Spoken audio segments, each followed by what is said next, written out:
And now it's time for Fabulous Film and Friends. We are gargling out the taste of comic book fare on our 104th episode, yet still swimming in the turbulent oceans of their inspiration, the source of their epic power, the granddaddy of them all, Homer's Odyssey. Yes, we're going to compare and contrast two versions of the Odyssey as seen through the eyes of Italian filmmakers, starting with 1954's Ulysses, directed by Mario Camerini and starring Kirk Douglas, Silvana Mangano, and Anthony Quinn, up against 2024's The Return, directed by Uberto Pasolini and starring Ralph Fiennes, Juliette Binoche, Charlie Plummer, and Marwan Kenzari. My guests today are my two stodgy, nose-in-the-air, advanced degree-holding cohorts, Kid Sis and Lit Major Roseanne Caputi, and Master Thespian, the mellifluous voice behind the most famous hard Mountain Dew Code Red spot of all time, Gordon Alex Robertson. Alex, yes. Welcome, and warm us up with a little snippet of the voice of Zeus, demanding that Kirk Douglas's Ulysses share some of that beguiling Cyclops goat cheese with the denizens of Mount Olympus. I hope you brought enough for everyone. There, okay. That's it? I hope you brought enough for everyone. Mr. Stingy. Just for that, you don't get to go home. How's that? Okay, you know. Right. That was a pretty damn good Zeus. Whoa. It was. I was hoping for some of that sort of Zontar the Glowing Cabbage echo that I had on my Mac or my microphone. All right. Before we dig in, the synopsis or synopses, since there's a variation here. Ulysses, a mythical adventure following the Greek hero Ulysses, as the Romans know him, as he embarks on a perilous journey home after the Trojan War, encountering mythical creatures and divine beings before coming back to his wife Penelope. The Return delves into the emotional journey of Odysseus, returning to Ithaca after his long absence from the Trojan War, finding his kingdom in ruins, a strained relationship between himself and Penelope, his son Telemachus, and the challenges of reintegrating into family life after years of war and separation. All right, Roseanne Caputi, you big lit snob, you. Which is the better film? The Return. I disagree. Alex, what's the better film? Oh, boy. I was quite surprised by Ulysses. It's that goat cheese. Fistfuls of goat cheese. Fistful of goat cheese. And insta fermenting grapes. Yeah. I've never seen a grape ferment so fast in my life. Mm-hmm. I'm going to go with The Return, though. I have to, Gino. But I was surprised. You know, the first time I saw Ulysses, I think I was 5. My mother wanted me to see it and all I remember was the Cyclops. And I think I had nightmares that night. My mother told me I woke up crying in the night. And I thought it might have been that or Kirk Douglas's acting. I wanted more goat cheese. But I have to say, watching Kirk Douglas in dubbed form, I really enjoyed his performance. I thought, well, that's a rather understated. Yeah, if I don't have to hear his voice, I'm actually in.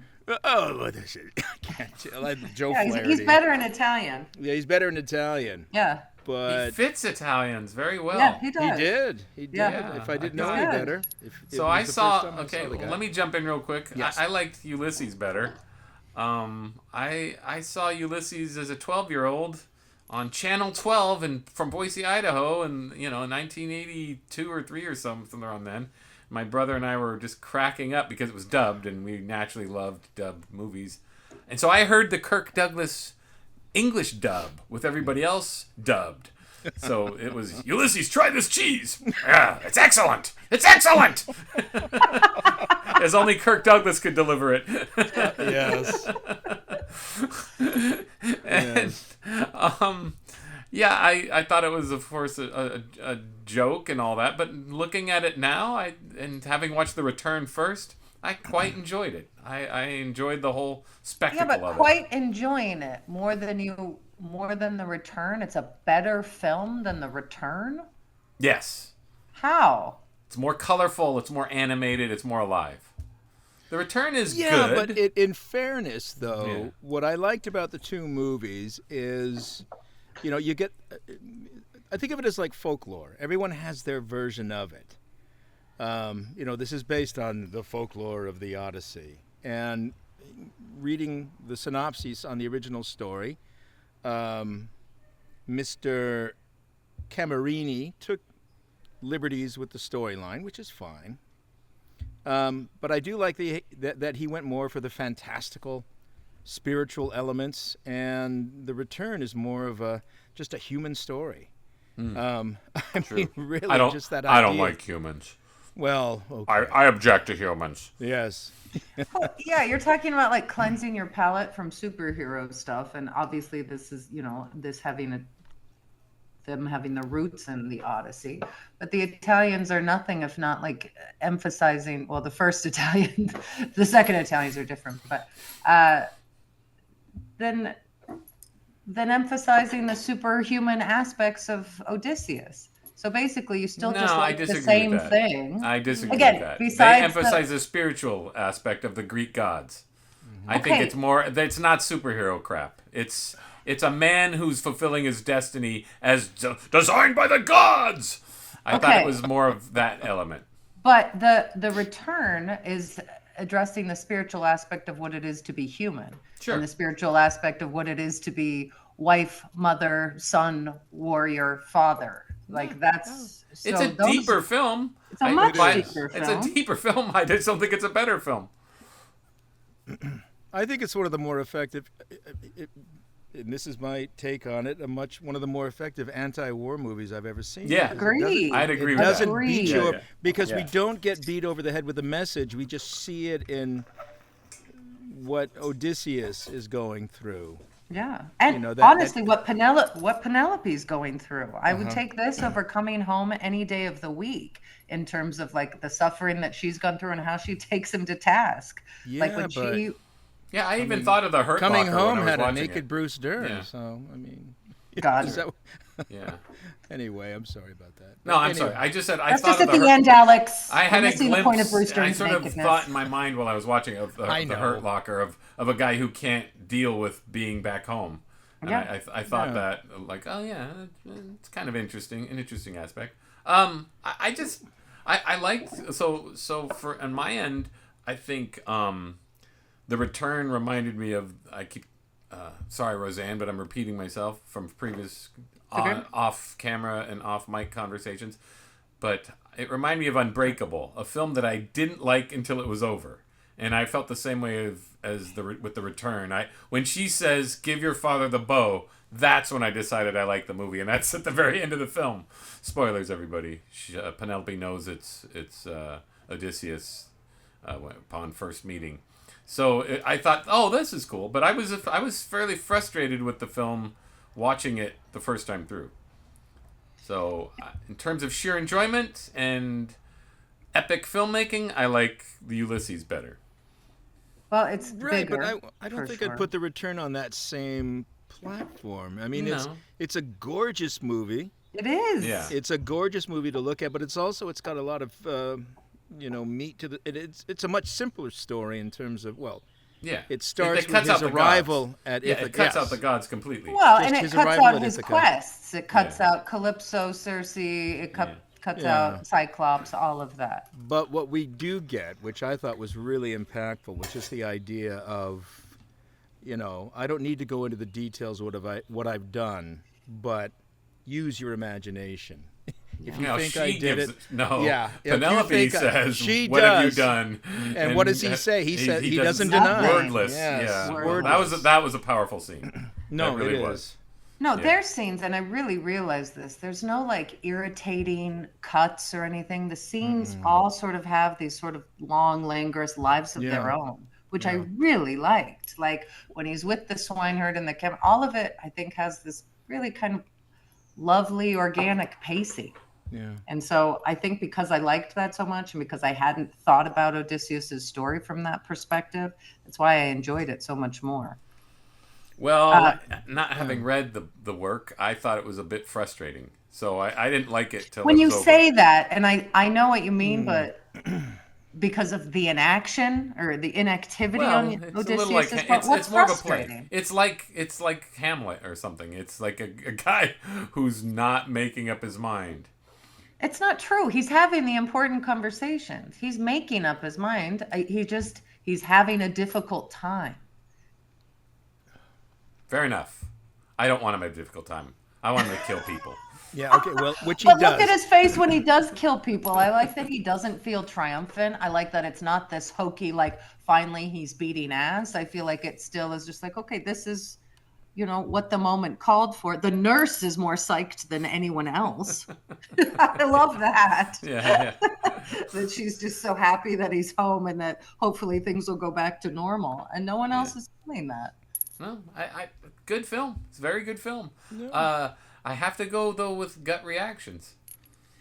Gut reactions were still like piecing it together. I said, "Oh, that was a really good movie," but I did not love watching it.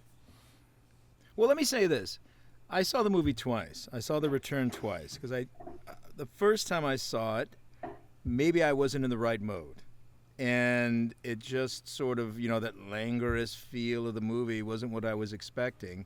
So I sort of tuned out. So I thought I'm going to watch it a second time and give it a chance, be more engaged. And then it was a different movie. And it was like, okay, I like this movie. Now that I know what to expect, it's like this movie really does cut to the bone. Sure. In a way that's, and again, in such a beautiful, subtle way. There's, you're not getting hit over the head with a cudgel on this one. Yeah. No, for sure. And also, okay, and then I have to say, and I'm not saying this like, well, if you had read the poem, but what did you expect? Well, what did both of you expect? What I expect, non-stop spitting and monologuing. Kirk Douglas. Armand Asante. Cheese. I expected goat cheese. Eric Roberts. Cyclops. I expected butt kicking. I expected love making. I expected an Italian like fight fest or something. I expected bare-skinned wrestling. I expected dirt clod fights. I expected yo-yos. I expected slingshots. I expected an extravaganza. Bill Murray in a toga. Right. Yeah, right. So this Not to mention him lifting a big rock and dropping it on one of those jerks' heads. Best. This isn't about then what's better. It's just about preferences. Like, because the Return is a better film. It's for sure. But hold on. I don't like. Okay, everything's better in now, right? Essentially, cinematography, acting, everything's better. I don't mean it like that. But I That's look not at what it. I'm sorry. I'm looking at it as a 1954 Italian epic. I really enjoy it. I enjoyed it, and I think it was. I think for its day, and even today, it held up as really good filmmaking. I enjoyed the film, and once I got past my own, prejudices of like how shitty it does look. Yeah, and Kirk Douglas. Well, it did not look shitty. It was a shitty print on Tubi. It was a shitty print. Yeah, Tubi just which is what we expect from Tubi, but that's fine. I was going to say Tubi. Everything looks like. Hey, all my friends at Tubi, I know you. That's the print you were given. Nobody has restored this film. But we love you where's anyway. Where's Coppola and Scorsese? Thank you. Where's Coppola and Scorsese to restore this film? Because it deserves it. It deserves it. I agree with that. I 100% enjoyed this film. I thought she was awesome. I loved her as both Penelope and Cersei. Yeah. And I thought, that was a really good sequence. I thought and it very was Italian. Cool. Super Italian. Again, all the mama's boys, all the Telemachus or Telemachus, whatever stuff in The Return is about like what it means to have had to have protected your son this whole time and what that means to let him be a man. The Italian version is straight just up mama's boy shit, which is fine. They're both Italian versions. They're both Italian versions. I know. Now, I want to say one's this. a co-production of England, France, Greece, and Italy. The other one's an American. The Pasolini version. So, But when I say Pasolini, it seems not right because the Pasolini he's not the Pasolini. No, he's a Pasolini. Just one. He produced the full Monty, which is still like, what? Really? Oh, that's right. He did. That's his Rachel big Portman claim to are like fame. weird people. It's like all his posters say from the producer of the full Big Monty. the full Monty. Okay. It's funny. Anyway. He wasn't even a filmmaker. I think he was in finance or something and wanted to get into movies. Just persisted. Well, this is by far, of the films I've seen, and that's 2 of his, Full Monty and this, I guess, this is a really good, much better film, I think. You know, well, let's not talk about the Full Monty. No, I'm not talking about the Full Monty. I'm just talking about, this was a very assured, I was actually surprised how good it was. Like, wow, this is... Then once it was all over, I'm like, that was very good filmmaking. It really was. And I think I read critics criticizing, that he uses actors who, are maybe unpolished or things like that. And I thought it added to the experience. I thought it was actually, just some of the nurse? No, I loved the nurse. I thought she was super cool looking. Yeah. No, like some of the guys, I guess. Some of the suitors, I suppose. Yeah, but I thought they were all cool. I thought it was nothing jumped out as nobody jumped out as wrong. But I did think it was beautiful. Maybe a couple of blondies who shouldn't have been there. That was about it. Well, but I get what they were, going for. Yeah. A mishmash of weirdos trying to take over, but sure. It had a Port City feel to it, for sure. It did, for sure. Yeah. I do respect the 50s version for a 50s version of a film. I'll say this. And I hate being like, of its time, but I'm like, it's a fairly decent adaptation of the Odyssey, honestly. I think so. Yeah. Not having read it. I just thought, well, I got the sense of the mythological, spiritual aspect of the story. Whereas the other one is definitely a much more human story, and it's a much smaller story. You know? It is. And I think they're just two very specific aspects. Let me just say this. We're not talking about these films, but I have been watching a lot of biblical epics lately, and of its time, of its sprawling, big-natured story, I think it's a pretty focused movie. That's all. I agree.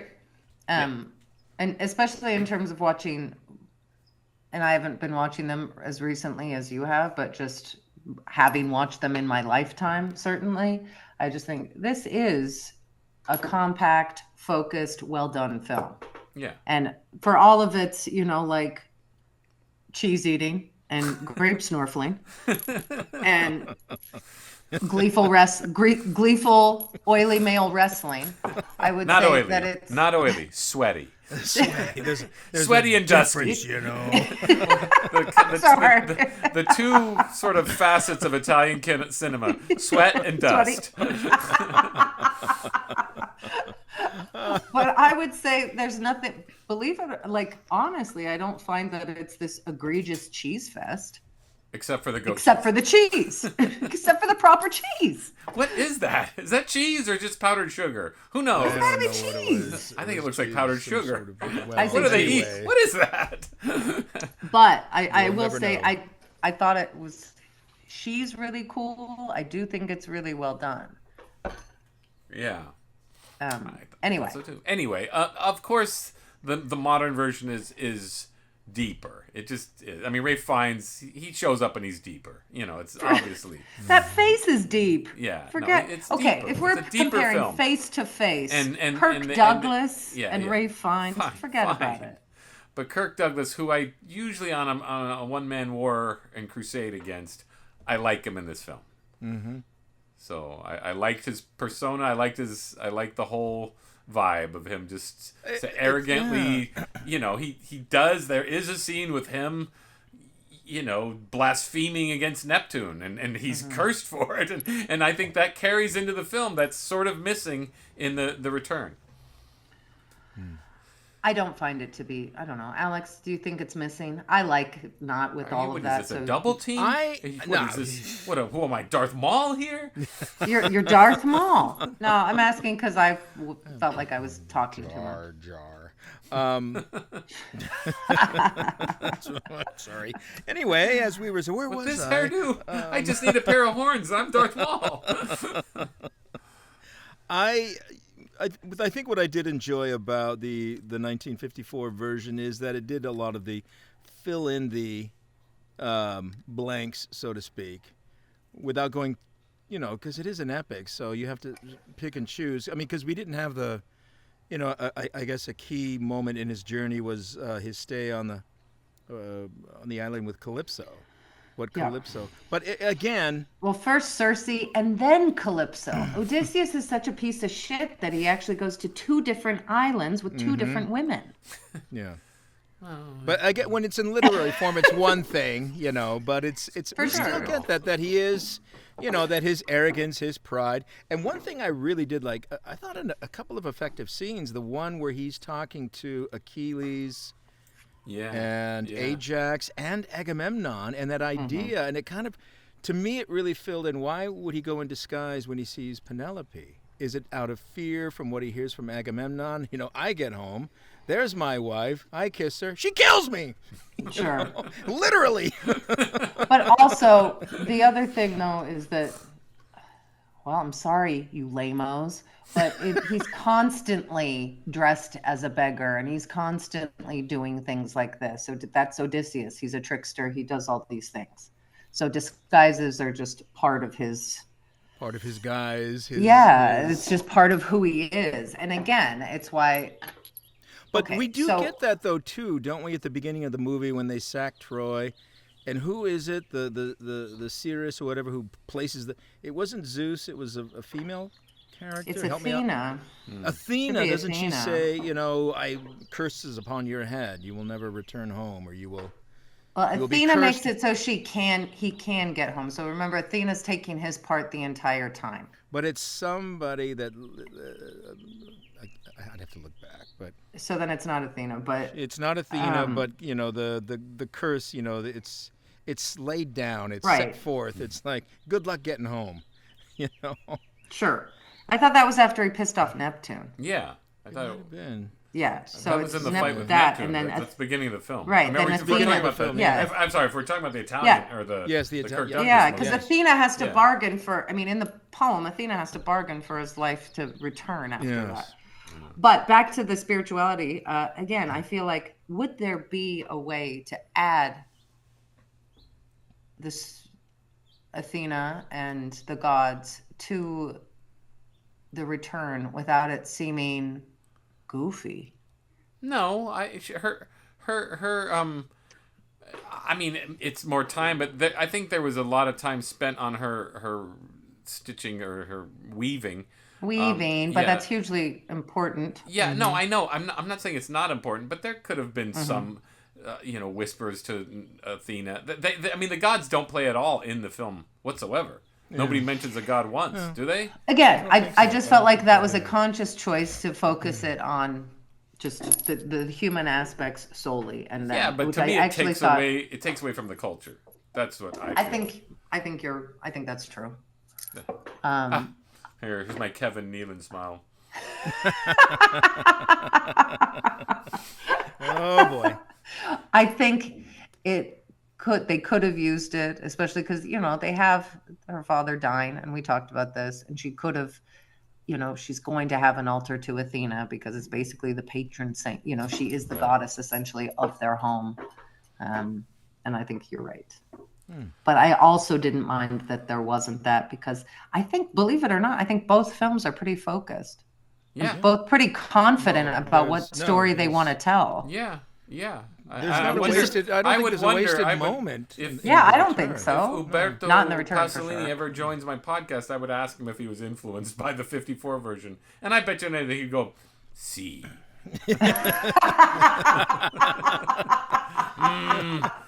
Pretty good impersonation. Isn't it though?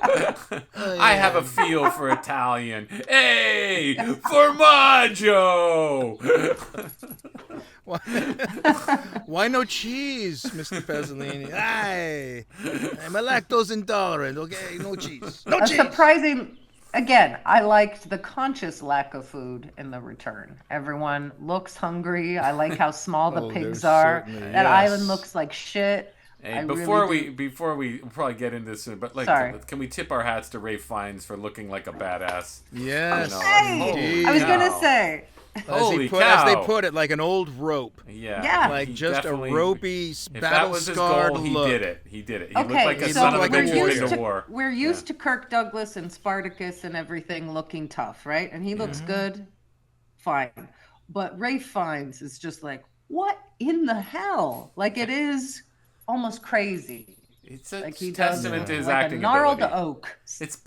For sure, because it's like, he doesn't just look muscular; he looks deformed, doesn't he? Didn't he look deformed? Yeah. Like like he looked. His whole body looked wounded. Yeah. Just a physical, and what's like interesting is, there was something ambiguous about it, but something very I don't know what like it was. he's strong and he knows how to fight, but there are times like when he's climbing up, when they're running to get to Telemachus away, like he still has weaknesses, and I think because of these old wounds, and he portrays that just physically. No one ever says anything even about it. No. That's pretty cool. That's a really cool performance. It was a good movie. For sure. I'm just I can't help it if I enjoy my epic a great cheese commitment to the role. Yeah. No doubt. No, I really think so. And for the record, I was just reviewing the Odyssey, and of course the nurse really does recognize him from the scar. And that was a nice scene. That was a good scene. Yeah. No, I do like both really nice both movies had the Argos scene.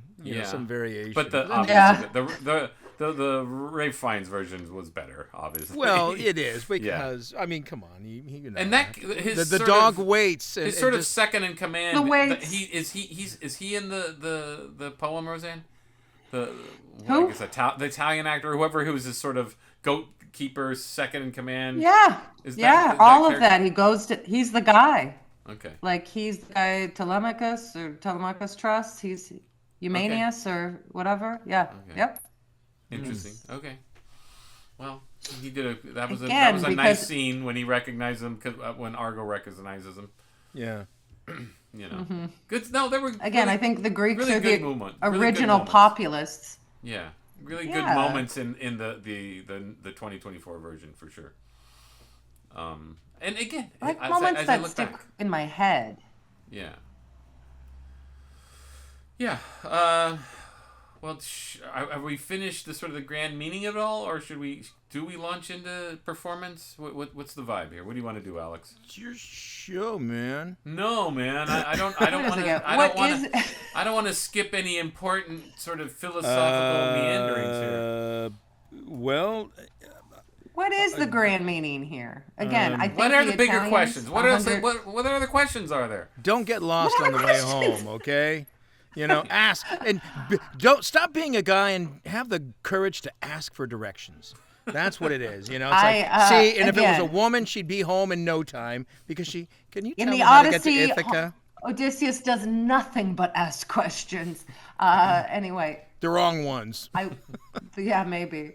I will say the 50s version really does have the spirit of it. Mm-hmm. And that's why, another reason why I like has the spirit of the original poem, whereas that's why I like the return better, because rarely do I see things, Shakespeare, whatever, where you have a modern telling of a story that genuinely looks at it from a new perspective without it being stupid, annoying, and agenda driven, as opposed to just something beautiful and interesting about humans. And that's what I respect so much about the return. And that's why, as much fun and, as well done as the 50s Italian version is, I think 2024's version turned out to be, again, my 2024 list of best films is all retroactive. Right. Unfortunately. But that film that wasn't fair, because we didn't get a chance to see that film. If it's 2024... It says 2024. I know, that's just like film festival jazz. That's just like Wildcat, honestly.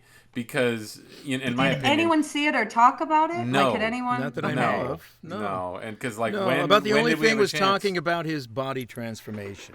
Yeah. That was it. Sure. That's how I find out about it. Then I hear from Gino, so it's okay. Why were they talking about his body transformation? I mean, just I just because went his gaga. dedication. I gave Alex the full report. No, I mean, like, what? Was he in Men's Fitness? I can't believe Ralph Fiennes would be in something like that. No, it was on Yahoo. Yahoo News Stream, and it was also in an edition of Dirty and Oily. No, I'm sorry. There is no sweaty and oily. Sweaty and dirty. Dusty, dirty and oily. Wait. Nerds Sweaty and dusty. You guys have had subscriptions since it's been started. Oh, Steve Reeves. I've got a lifetime of sweaty and dusty. Anyway, it's all I wanted to add about the greater meaning, that rarely do I see an update that's like so completely interesting. And so the ball's in your court, Christopher Nolan. I can't imagine he's going to do something that's not irritating, but that's one woman's opinion. I don't know. The I think it'll be a big my advice to disjointed him mess. is It'll avoid the mullet for Matt Yeah, Damon. well, Avoid the mullet. I think there'll be moments of brilliance, and that's about it. Yeah, maybe. Sandwiched between long, just what are we watching here? Well, this will have to be like the forthcoming Megalopolis relook, because we'll probably have to add Christopher Nolan's to the pile when it comes out. Do a retrospective with now updated with Christopher Nolan, because it just seems like I can't imagine Christopher Nolan succeeding when of course I'm the lone voice, or we're the lone voices in the woods on this one, when he failed so miserably with Oppenheimer. I just can't imagine him handling this material very well. But anyway. Well, he can't handle Batman for the most part. Again, it'll be the Odyssey without Odysseus in it. Well, the problem, I don't know. Let's not even bother. I don't know. It's gonna feel like one of those '70s epic films, like an Irwin Allen movie, cast of thousands. That's what it feels like. The only reason I bring it up is just because The Return is such a surprise in terms of storytelling. Yeah. And it just takes this opportunity to tell this incredibly interesting human story based on the Odyssey, which you don't really see coming. And I don't think it deviates from the original story. It doesn't. And that's what's so interesting. Yes. It's still a great commentary. How would he feel? Yeah. How would a person, when he talks about we couldn't defeat Troy, so we had to destroy it, and then we quenched the flames in blood, or I'm like, whatever that scene, I was just like, that's good shit, man. But that was a really good scene. But even the 54 version sort of skirts that issue toward the end when Penelope runs upstairs and she's praying, give me the husband that I had. Give me the husband that I remembered. And he is covered in blood, but he washes, I love the scene of her washing the blood off, because it is a bonding moment. It is, you know what, we will be in this together. We will commiserate together. And I love together. When she says, and then we'll be friends again. We'll be friends again, yes. But let's jump back to the 50s version, having seen The Return first, and noting that as, that's interesting. I doubt that's part of, in my mind, I'm thinking, I doubt that's part of the poem. And then thinking in the 50s version, she's going to be so happy. I was like, wait, this does delve into this idea of he's a new person, and he's a killer. And I thought, even the 50s version covers that. So I thought both get credit. Obviously, The Return was handled in a much more mature way, but it's still there. Yeah. So let's give. Well, the elements are still there too. Even Kirk Douglas's dumb face yells, let's look forward to the future together, or whatever at the end. But the idea still of just like, they do have to create a new relationship. I think. Well, one thing that the two movies, it is there. Yeah, one thing that the two movies don't do. I mean, they could have, but I think, thank goodness they didn't go further into the violence, because from what I understand in the original story, Telemachus, once they've dispatched of the suitors, he kills the maids. I mean, he kills anyone that was anyone who betrayed or slept with those dudes. Yeah, and betrayed. He kills his like mother. 200 of them or something. Yeah. So we don't get that. Yeah, I mean, so it's a hella bloodbath. I mean, we do get that sense of that they're not reliable. I think there's what is it? There's a scene in the 54 version where the nurse is whipping that one, beating her, beating her, and it's an effect, and get out, be gone, so you do get that. Yeah. That it's a house in chaos in both versions in their own way. I think in both. In The Return, it's really quiet, but you see them, sleeping with those dudes and having sex with them. Interesting that sex in The Return, sorry, just really fast, takes place in all these dark shadows and corners. Yeah, it's really, not exploitative. But it's effective, and it makes sense. Yeah, you get the idea. Yeah. It's like, okay, this is what's going on. Weird sort of hell. No, yeah. Your own house. You have no control. Yeah, that used to be her own house. Yeah. Right. Can I say something? Can I just say something? Is it me, or does Juliette Binoche just get more beautiful with age? Oh my God! And Holy she's really cow! Beautiful. I mean, I remember the first time I saw her in The Unbearable Lightness of Being, but even now, it's like, wow. Age could not wither her. Well, let me light my name-dropping showbiz phony cigar. Well, that's right. Here we go. Yeah. Here. Well, I worked with the lovely and talented Miss Binoche. No, she was great. I worked with her on the film B Season for all my loyal listeners, and we did a day of B-roll, and she couldn't have been more game. Where she was like, we were doing like second unit shooting all over Oakland. And she couldn't have been nicer and cooler, and she seems like a cool French woman who's game for anything, and I was completely impressed with her performance in this. She really holds her own, and she's dealing with Ralph Fiennes doing some spectacular work. And, and I didn't expect, I thought, okay, she's going to be sidelined as sort of the long, that was my feeling just based on my remembrance of my impressions of the 54 version from seeing as a 12-year-old. Which is not true, but still. True. Yeah. And I didn't, again, I was just thinking of Kirk Douglas back then. Sure. The thing was way over my head, honestly. So, anyway, this time I was just thinking, okay, but Juliette Binoche will be sidelined and Ralph Fiennes will do all the snarling and yelling and spitting. But no, she had a huge part and was great. Really, and especially the horror of what he does with the arrow. Or the bow and arrow. It's like that was really great acting on her part, and she sells it. It doesn't seem like, oh, no, I just can't do it because I'm the girl. She does it because she's emotionally invested in what was almost to be because of Odysseus, because of his, it's sort of at root, his psychosis and his insanity. So I thought that was a really well done scene. And also her, when she watching that scene again, I know I said this, but when she really does realize it's Odysseus, when in that first scene when they're talking and she's genuinely struggling, you can see her throat moving between anger and crying.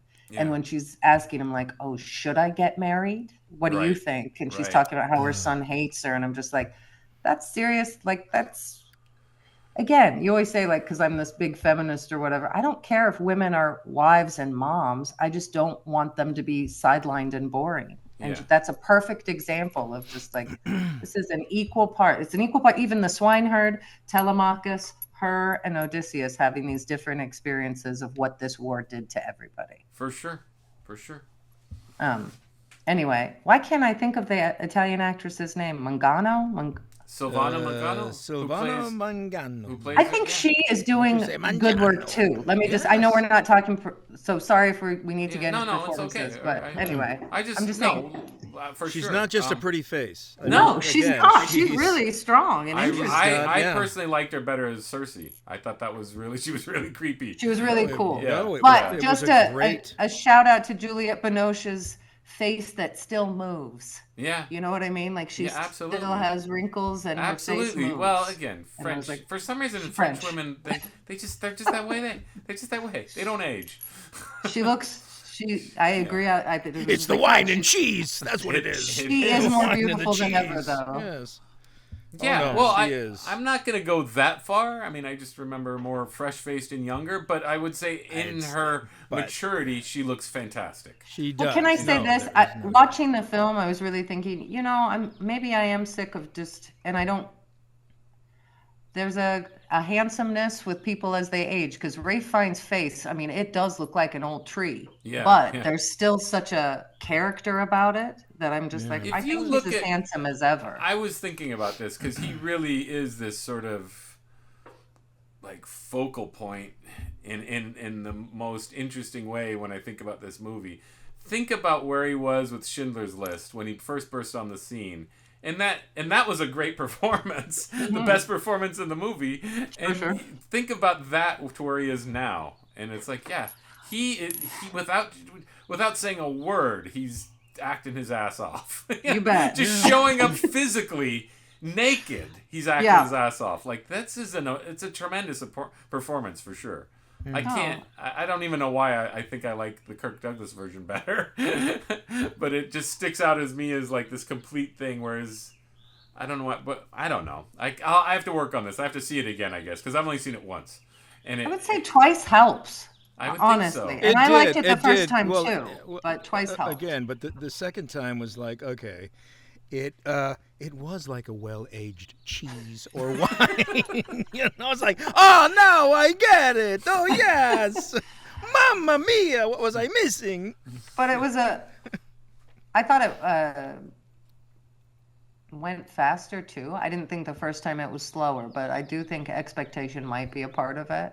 But oh, for sure. I think it's everything to do with how I viewed that movie. Look, I saw the preview. I saw Buff Ralph Fiennes. I was like, oh, cool. I want to see that. Like a real lusty action adventure about the Odyssey. Not at all. Yeah. Not at but all. In typical Italian fashion, I think of like, the spaghetti westerns. It's like they're violent, but the violence takes forever to get to. Yeah. They're like those slow, meandering scenes, and then the Yeah, violence just happens. Boom! That's true. That's true. And it shocks you. And it's, the violence, it's like, wow. even when they're running up the hill, when he finally cuts loose and saves Telemachus, that violence wasn't... I remember I said to my wife, oh, good, they treat a death like a death.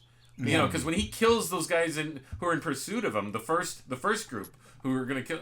That was not just, oh, he's badass. He's literally murdering two men, and you feel that murder, and that's rare. That's very rare in film. well, and also what you do is I'm sorry, it's really endemic to Odysseus because you see him pick up that thing knowing how he's going to approach this fight. Not that he loves it and he's this big badass, but just that he is such a warrior and a veteran, it just comes so naturally. And even when he's slitting people's throats, the fact that he just cuts the one artery, it's not this big, stupid, dramatic thing. He just does it with economy. You never see that in movies. We're going to get into the technical aspects, but I do wonder how much control Ralph Fiennes had as an executive producer. I would be very curious. This is where we have to get better and get better guests. Not that you guys aren't great, but I have to. I want to know, like, how much control did you have? Because I feel Ralph Fiennes' taste in this film. You know? I certainly think it's possible. I wish Rafe and I were closer. But it just feels like an actor's movie in a sense. Yeah.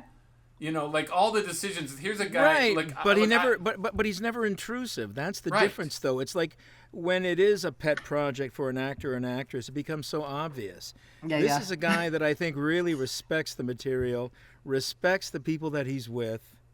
Seems to respect the director. I mean, respects the director. He does his job. Yeah, and I mean, he's just so present. I think that's the victory of his performance is that he's not chewing the scenes. He's not. No. It's far not, from it. Look at me! Look at me! No, far from it. No, he's far hiding from most of the scenes. You're so drawn to him. I'm almost like one of the suitors wanting to kick him. He's such a sort of like in the corners, strange presence. Whereas a Kirk Douglas is the type that is that sort of scene chewer. Yeah. It does work though, and he doesn't go too far. He doesn't. That's interesting. Like usually, don't you feel like in Spartacus he does? It's hard to know with the Italian dub. I don't know. That's the thing. Yeah. That's why I say he's better in Italian. I will say this: the energy of the dub works on a level that seems perfect for the film that we're watching. It doesn't. I thought the dub was pretty good. Honestly, I was like, this isn't. Back to Bill Murray in a toga. That's not this film. No. Even watching the Antinos scenes, Antinos, am I saying his name right? Antinos and Penelope. It's really well done. Yeah. And I love too. Yeah, and Anthony Quinn is also. Hey, he is awesome. I would say a restrained Anthony Quinn. Honestly, I was going to say he's no stranger to scenery chewing. No, but he cool. and just the way his deceit. I mean, it's just. Oh, I promise you, I will take care of you. We should get into performances. Okay, all right. Okay, let's do the that. other guy who's playing him is also really cool. Sure. Yes. So, and a very different performance. Very. But still, both worked well for me. I mean, really. I thought so too. Yeah. Anyway. I agree. All right, Gino, take the ball. Well, again, I'm not going to take the cheese, Gino. Take the cheese. I'm not going to pick Kirk Douglas over. Again, I enjoyed Kirk Douglas a lot more than I thought. Like I just felt happy watching Ulysses. Whereas, Kirk Douglas is what you wanted. yeah, okay, it played into what I wanted, and I love the spear throwing and the Telemachus, you wiener! I mean, come on, that's Italian movies in a nutshell. Dance, Telemachus, dance! But I Ralph Fiennes obviously is the better actor. I just enjoyed Kirk Douglas as a presence, as a godly, sort of infused with the spirit of the gods. I enjoyed his presence. But yeah, obviously Ralph Fiennes by far the better performance. You know, obviously, what do I ask you? Like, who's better? I mean, I don't know what to ask. Well, no, I will say this is my. Is it possible that this is the only Kirk Douglas performance that I kind of like? Like, for me. Well, I like The Bad and the Beautiful. Okay. I've never seen that, but I haven't seen that. For me, it's in harm's way, even though he's not the lead, because he plays such a scoundrel. So obviously, Ralph Fiennes wins. Silvana Mangano versus Juliette Binoche. I mean, it's who do I like? Who do I like better? I kind of like. I don't know. Soft spot for Juliette Binoche. Having sat in a car with her, I don't know. I don't know. Obviously a more modern and more accomplished performance, but I like Silvana Mangano a lot, especially when she's Cersei, which gave it a depth that she doesn't have in The Return. She brought way more fire than I thought she would bring. She brought way more presence, and I thought, again, she would be sidelined, and she was much more interesting. And I think that's squarely on her, Mangano. But Juliette Binoche, what a beautiful, lovely performance. Yeah. It's just too beautiful. And again, she and Ralph Fiennes together, it's not competing. It's truly just responding to each other. It's just a beautiful couple of performances. Yes. So we're going to talk about Charlie Plummer versus. We're going to have to. The young Italian kid. They're both such wangs. They picked both films. Both Italian directors. I'm going with the Italian kid. I liked him better. Is he a better wiener though? No, but I guess I was relieved he is that a wiener. I like that he recognized Ulysses, and I didn't have to deal with that trope. You know, come on, he's your fucking dad or he's your husband. Why are we questioning this? I hate you, Daddy. Wait a second. You're being. Oh my gosh. Again, I thought Telemachus had nothing but valid arguments against Odysseus. No, fine. But again, all of that. I like that he just sort of realized it was his father without me having to suffer through that. Well, it's basically a non-performance. He's just he has like bug eyes like our dad and just like stands there. I got bug eyes like our dad. I know. Covered in glasses, though. Yeah. God, if it weren't for glasses, I would have never gotten married if it wasn't for these glasses. Are you kidding? If it wasn't for glasses, I would look exactly like that poor kid playing Telemachus. But anyway. Good-looking kid. You're too hard on him. I just thought it was fine. It was whatever. Charlie Plummer, I didn't realize he was a kid actor. I didn't know that. I had to look him up because I didn't know who he was from A Can of Paint. But I thought he was perfectly fine. It was fine. So Anthony Quinn versus what was his name? Marwan Kenzari. Right. Man. Whose claim to fame is he played claim to fame is he played Jafar in the Will Smith Aladdin. Yes. Well, come on. I was thinking, I've seen this guy. What crappy film have I seen this guy? Obviously, this is why racism is lame. Because obviously this actor, I was telling Raphael when we saw him as Jafar, I'm like, this guy is good. He's always stuck in these piece of shit parts. He's in Black Adam. Did you know? That's right, he was in Black Adam. I was like, I've never seen Black Adam, but no, I've seen him in a few things, and I just next time I want him to be the romantic lead because what was he in Black Adam? Of course, Ishmael's.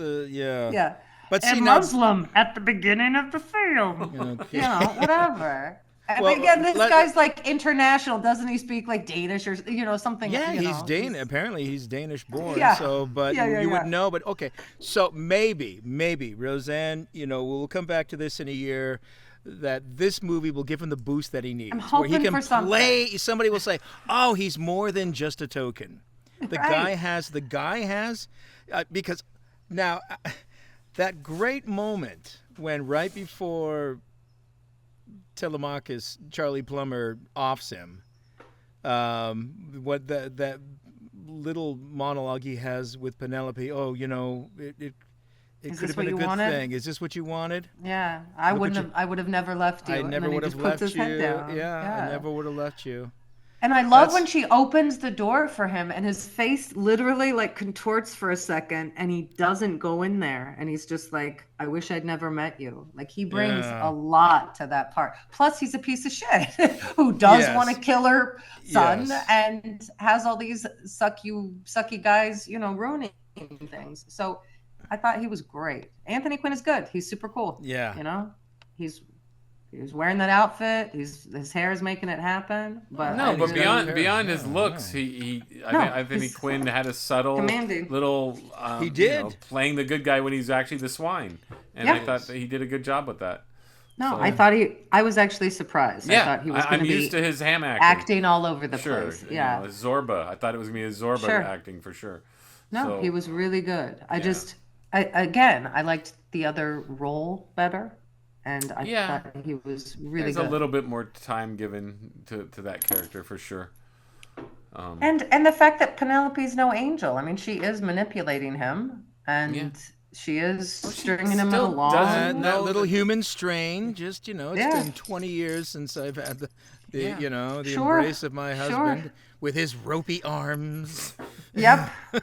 But it's there, and he brings out interesting things in her. So I'm just like, that's a performance that's interesting enough to where it brings certain elements to life, and I like him.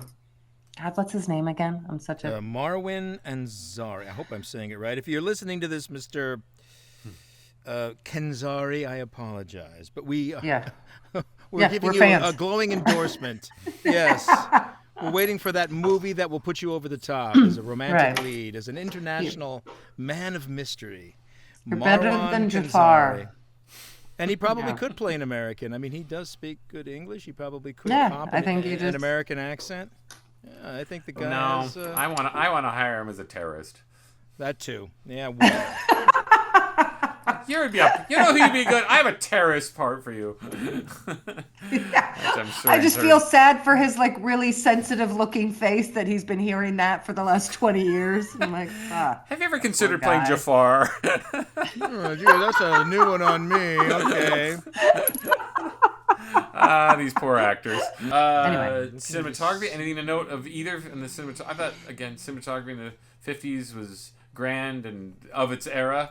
It's you're gonna see some you're gonna see some extra shadows. You're gonna see, again, such a muddy print. So who can judge? I can't even tell. Like in terms of like the shots. The return has an interesting color palette. It's kind of a goldish red, right? Am I wrong? Was it? No, a lot of gold, which I like juxtaposed, of course, with how But it felt bloody. Bright. The film felt bloody. It had a bloody tint to it. That was Even the blood on the dirt. You can really see the texture of the dirt. Yeah. Remember that part? And it's like pumping out. I'm like, this is even one of the final scenes. Well, it actually occurs twice. The blood in the water. Yeah. That's an important. Yeah. No, it does. That's definitely like a reoccurring. But also, I loved all of the fire glow being the light, and so those scenes when she's walking by all the humping and pumping. Beautifully lit. I was really impressed. Like this. Yeah. This is eerie and haunting and still of an era. It feels like I'm in ancient Greece. So I was very impressed by this. Who's the cinematographer? Alex, quick. Cinematographer. Who was it? It's a Romanian gentleman who, I mean, this is like the first thing sort of out of his. Hold on. All right, here we go.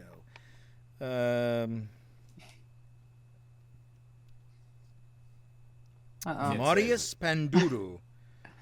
Marius Panduru, and he's I think he's Romanian. I was looking it up. Well, Marius nothing on Panduru, Wikipedia. if you're listening, Wikipedia? You did just great. So. You did a lovely job. He did. Yeah. It's a beautiful look. I mean, that's something that I do lock into is the look.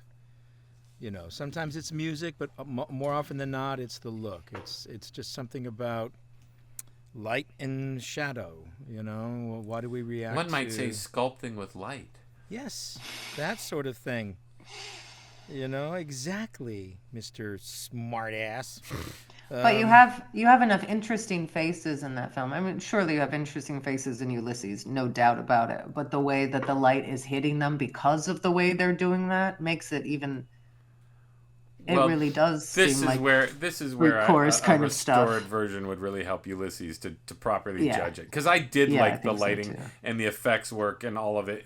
I thought the effects were actually great. I was totally in. And I liked the Cyclops scene. I thought it was pretty decent. It didn't look like it's good for a fakey 50s movie. I thought this is a pretty scene. Well done. Yeah. No. Even the sirens, there was something, because we don't really see the sirens. Oh, I love that. We just see the wreckage, the carnage, which is even more frightening, and the voices. Yeah. I thought that turned out cool. Again, I thought the director made really cool choices, honestly. Yeah. Surprising for a movie made during that time. It really took its subject matter seriously. Yeah. It definitely a lot of the gimmicks. No, I think this viewing took this film for me from a joke and a laugh to this is a seriously good film. Yeah. So that's why I was sort of, not to say it's a better film than The Return, but I was surprised at how much I enjoyed it and thought it was a worthwhile film. That's all. I was similarly surprised, but in all honesty, I was surprised by The Return. Yeah. Well, sure. So I thought both films, it's very interesting that both films are a surprising take on something that we've all grown up with our entire lives. But that's rare. Again, me through osmosis, since. Okay, fine. But from being alive and being, formed by European or Western civilization. Yeah. Well, the other thing, too, is The Return, like Wildcat, one of those movies that just goes under the radar. It's like, all this talk about we need better quality movies. Well, they're there. They're there. Digging hard enough. They're 100% there. And movies that take everything seriously and make the right choices, not the obvious choices. The right people for the right job. And there it is. Why don't we talk about that? Oh, well, again, we'll have to remember this. This goes back. Should we do a mid-year look back, or what's the word I need, Roseanne? So retrospective, or we just sort of, what's the word? Redo, I guess, for lack of a better word, is of the best of 2024. Revision, for sure. Revision, there, that's the word. Jeez Louise. Revision, yes. I feel like it's warranted, just because, honestly, I wasn't on that one, right? No. Because I couldn't even think of movies that I liked. Well, there was, at the time, we hadn't seen them, I hadn't seen Joker 2. I hadn't seen The Return. I didn't know The Return existed till this year. So it's not even fair. I saw the ad on, Paramount Plus or something. And I'm like, I'd like to see that, So but I think it's valid what Alex is saying. Like, these movies are out there. I do feel like it should be our job to find them more. I mean, truly. Well, it's for now. It's a streaming game. So now there's such a plethora of things to choose from. Yeah. Now it is hard, and then what's in the theater is just garbage all the time. Yeah. Yep. So we are dealing with that too. So anyway. I was going to say, is it more challenging? I don't know what it is. We have. I don't think it's ever been. I think it's the same. I think I always catch the better films over time, because I always look. I fully admit it. I'm always out to see blockbusters. But in the returns, in the defense of me, The Return was not marketed at all. I had no idea it was even in the theater. Well, that's a fact. I had no idea it was in the theaters. I just didn't even think. Right. Didn't even know about it till I saw on an ad, Well, for sure. Even when I finally looked up the New York Times review, it's clearly written by their second banana, and it's only 5 paragraphs long. This isn't this didn't get much attention. They loved it, but they did. They did. Yeah. Weird. It's so weird. There's just no money behind it. That's it. It's so strange because. What did they make it for? $20 million? That's 90s money. Yeah. and it's probably made $3 million, if that. Right, if and that. It's like a huge loss, and it's a really great film, and I'm sure we need to dig it out when we do Christopher Nolan's, as we said. So it's just like it's well, just and not I feel fair. bad for this director if Yeah. he's not, getting. If Well, this he's is got one that of his full first... Monty money. And he got probably Rachel Portman at a discount, but Yeah, poor thing. Well, Yeah. But I just feel bad. I feel bad that there are these people who are making beautiful things, and it's just Well, it's... for some reason it Well, feels no. more heartbreaking than ever. Anyway, But I don't think that's different from any other it's decade not. or time period. But There's I think there's always great movies that nobody notices. And 100%. I just feel So- sad just because of the just level of like Marvel horseshit or whatever. Okay, So but we once have to- upon we a time have there to was Pretty wait. I'm Woman sorry. and Teenage You're right. Ninja Turtles that were You're- getting attention. You've never been more right. Anyway. Okay. But we Okay. have to wait until 2026 for the Nolan version. Well, it's just around the corner, Alex. Right. Well, do we talk directors then?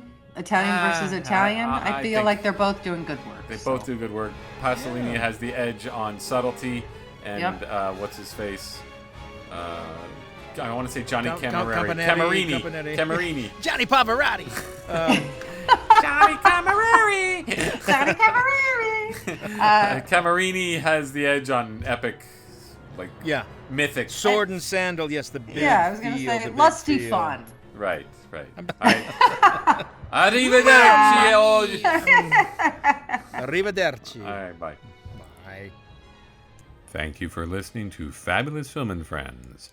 Copyright 2025, a Bel Air Films production.